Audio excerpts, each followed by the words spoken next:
ఇక్కడ మనకు ఒక స్టేట్మెంట్ ఇచ్చాడు, 2 కంక్లూజన్స్ ఇచ్చాడు. వాడిచ్చిన 2 కంక్లూజన్స్ ట్రూ అవుతాయా లేదా అన్నది మనం ఐడెంటిఫై చేయాలి. కంక్లూజన్ ట్రూ అవ్వాలంటే మూమెంట్ పాసిబుల్ అవ్వాలి, కండిషన్ ఫాలో అవ్వాలి. ఇక్కడ మనకి first conclusion v equals to X. Equals to అంటే మనం రెండు వైపులా ఓపెన్ ఎండే కాబట్టి v నుండి ఎక్స్కి మూవ్ అవ్వచ్చు, లేదా ఎక్స్ నుంచి vకి కూడా మూవ్ అవ్వచ్చు.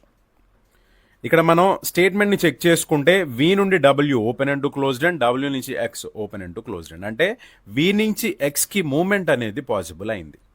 మూమెంట్ పాసిబుల్ అయినప్పుడు నెక్స్ట్ మనం కండిషన్ని చెక్ చేసుకోవాలి.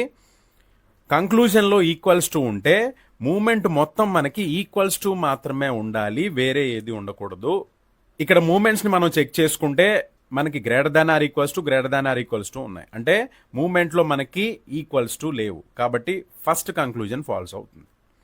ఇక్కడ second conclusion u equals to w, అంటే u నుంచి w లేదా w నుంచి uకి మనం మూమెంట్ చెక్ చేసుకోవాలి.